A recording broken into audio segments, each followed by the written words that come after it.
Well, yesterday I spoke with union leaders representing some MSP International Airport employees. They told me roughly a dozen or more have been detained at or leaving work at the airport, some inside Terminal 1 after going through security to go to work.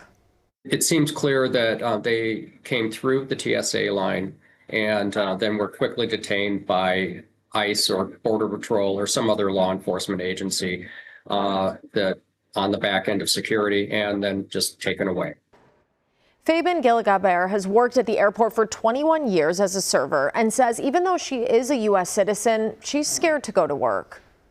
It's very emotional time for people, and we like people who are here legally and who have documentation and hardworking people that work 2 jobs at the airport. They work like 16 hours a day to have a better life, to provide for their children. And having to stay home and not knowing what the future is to be. It's very sad and very scary. I never thought I would see this in the United States.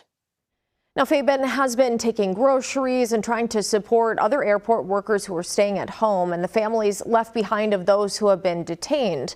Now the Metropolitan Airports Commission is addressing concerns about immigration enforcement at the airport, answering some common questions like, can federal agents access MSP Airport? And the answer is yes, they can. Federal regulations give federal agents broad access to the airport, including the airfield, pre- and post-security areas, in the terminals, and public spaces like parking ramps and lots. And MAC has no power to limit their access, they say. They also address the question, does the MSP Airport Police Department conduct immigration enforcement?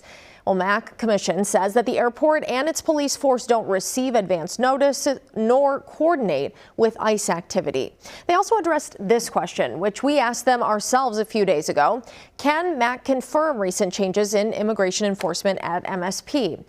And in part, they say this: federal agents regularly operate at MSP for immigration enforcement related to passenger and cargo flights. We just told you they say they don't coordinate or get a heads up when this happens, but they add, we are not able to confirm cases, incidents, or unsubstantiated speculation about immigration enforcement activities, essentially saying questions about ICE enforcement activity at the airport should go to the appropriate federal agency. And we have reached out to the Department of Homeland Security, asking them about federal immigration enforcement at MSP International, but we have not heard back. We should note that MAC, the Airport Commission, does add this on their online post, quote, we expect that all federal officers will continue to do their best to keep MSP running smoothly and will act with the professionalism and respect that MSP is known for.